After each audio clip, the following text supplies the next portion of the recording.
ചേട്ടാ കുടി. ഒരു ലോഡ് പാത്രം ഉണ്ടായിരുന്നു ഇവിടെ. അത്രയും കഴുകിയിട്ടാണ് ഞാൻ ഈ ചായ ഇടാൻ കയറിയത്.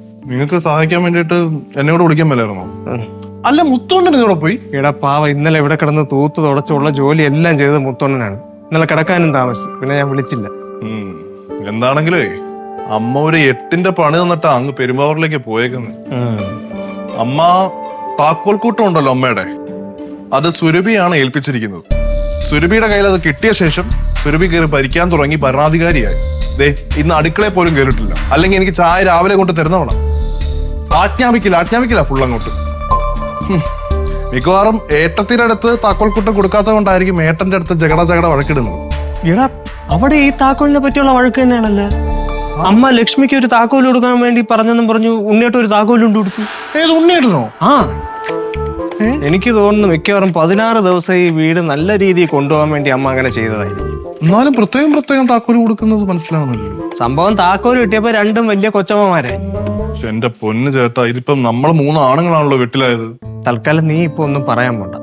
നീ ഉണ്ണിയേട്ടനെ വിളിച്ച് ഇന്ന് പോണ സ്റ്റോക്കിന്റെ കാര്യം ഒന്ന് സംസാരിക്കും. ചേട്ടാ, ബ്രേക്ക്ഫാസ്റ്റ് കഴിക്കാൻ ഫ്രിഡ്ജിൽ ദോശമാവ് ഇരിപ്പുണ്ട്, അടുത്തുണ്ടാക്കി തരാം. ചേട്ടാ, ചമ്മന്തി അല്ല, ചമ്മന്തി ചേട്ടൻ ഉണ്ടാക്കുക, ദോശ ഞാൻ ഉണ്ടാക്കാന്ന് പറഞ്ഞതാ. അതിനു മുമ്പേ ആദ്യം ഇത് കൊണ്ടുപോയി നിന്റെ കൊച്ചമ്മയ്ക്ക് വിടും, ഇത് ഞാൻ എന്റെ കൊച്ചമ്മയ്ക്ക് കൊടുക്കാം. ഒരു വലിയ കൊച്ചമ്മ ഇന്നലെ ഇവിടെ ലാൻഡ് ചെയ്തിട്ടുണ്ടായിരുന്നു. ഓ, അത് ഞാൻ മറന്നുപോയല്ലേ. ഏതായിരുന്നല്ലേ, വാ.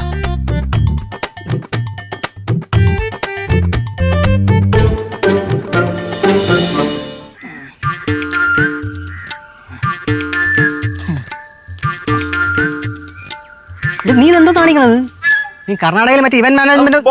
കർണാടകത്തിലെ കേസ് ഇവിടെ പറയരുത് ബോസ്, അത് പറയരുത്. അങ്ങനെ ഒരു ഡിമാൻഡ് വെച്ചിട്ടാണ് നമ്മൾ ഇങ്ങോട്ട് വന്നത്. എൻ്റെ ഒരു അബദ്ധം പറ്റി. ഞാൻ മരണ വീട്ടിൽ കൊണ്ടുവന്ന് ബർത്ത്ഡേ കേക്ക് കൊടുത്തു, ബർത്ത്ഡേ അടക്കേണ്ട വീട്ടിൽ കൊണ്ടുവന്ന് റീത്തും കൊടുത്തു. അത് ആർക്കായാലും അബദ്ധം പറ്റി. കാര്യം വീട് അപ്പുറം ഇപ്പുറമാണ്. അതിന് ഞാൻ അവിടെ മുതൽ ഇവിടം വരെ തെറിയട്ടല്ലോ. ഇപ്പൊ എന്താണ് ബോസിന്റെ പ്രശ്നം? തിരിച്ചറിയാമോട്ട്. അയ്യോ, ഇത് ആസയില്ല. വായ്പില്ലാത്ത ബോസിന് എന്തൊരു ദേഷ്യം ഇത് രാവിലെ? എന്തോ പ്രശ്നം? ഇതൊക്കെ നിന്റെ ഇന്നലെ ഞാൻ പറഞ്ഞല്ലേ ചെയ്ത് വെക്കേ. എന്റെ ബോസ്, ആ കിളവൻ തീരണ്ടേ, എന്നാലേ ഇത് കെട്ടാൻ പറ്റൂ. അല്ലെങ്കിൽ നമ്മൾ ഈ കറുത്ത തുണി മേടിക്കുന്ന വേസ്റ്റ് അല്ലേ. അത് ഈ കമ്പനിക്ക് ലാഭം ഉണ്ടാക്കി തരാൻ വെക്കണോ? ഞാൻ ലാഭം ഉണ്ടാക്കണ്ടേ? ഭയങ്കര ആത്മാർത്ഥമായി പോട്ടാ എനക്ക്. ഈ ശരീരം വെച്ചിട്ട് ബോസ് എന്നെ ഇങ്ങനെ അളക്കാൻ നിൽക്കരുത് കേട്ടോ. അല്ല, എന്റെ ഇതിനകത്ത് ബോസ് ചോദ്യം ചെയ്യരുത്. കേട്ടോ മര്യാദ കേട്ടോട്ട്. ആ കേട്ടാ, നല്ലൊരു ജീവനെ ബോസ് എന്ന് വിളിക്കുന്നു. നോയി കേട്ടോടെ.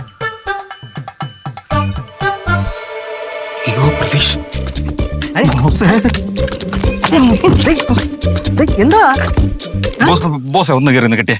ഞാൻ കേട്ടാ. പിന്നെ നീ എവിടെ പോണു? അത്യാവശ്യമായിട്ട് എനിക്ക് വയറുവേദന, കക്കൂസി പോണം. നീ രാവിലെ നിന്ന് പോയില്ലേ? ഇത് മുട്ടം പള്ളിയിൽ പോകാൻ പറ്റും. ഒന്ന് കയറി കെട്ട് ബോസ്, ഞാൻ സെറ്റാക്കി തരാം.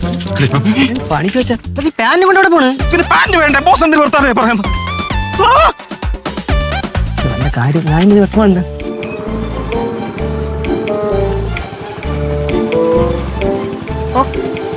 എസ്കേടെ വണ്ടിയാണല്ലോ.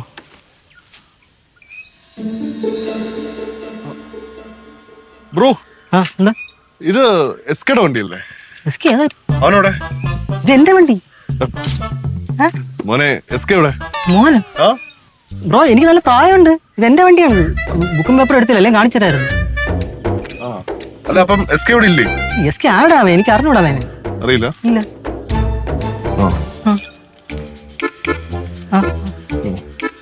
ആരടാ?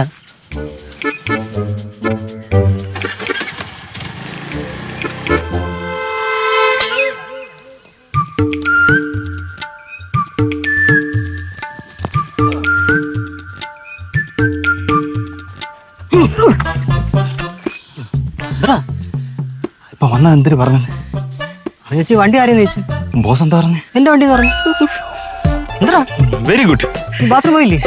എല്ലാം പോയി. കേട്ട് ഇതുവരെ കെട്ടിയില്ലേ? അത് കെട്ടണോട്ടെ. നിന്റെ പണി വെച്ചിട്ട് ഞാൻ കെട്ടണോ ഇനി? ഞാൻ കേട്ടണ്ടേ. പിന്നല്ല പെട്ടെന്നോട്ട് അടി കൊണ്ട് ഇറങ്ങിക്കണം. രാവിലെ എന്തെങ്കിലും കള്ളം പറയേണ്ടി വരും. ഒന്നുമില്ല. ഫ്ലവേഴ്സ് ഒരുക്കുന്ന കാഴ്ച വസന്തം യൂട്യൂബിൽ പ്രേക്ഷകർക്ക് ലൈവായി കാണാം. ഫ്ലവേഴ്സ് കോമഡിയിൽ ജോയിൻ ചെയ്യൂ, ആസ്വദിക്കൂ.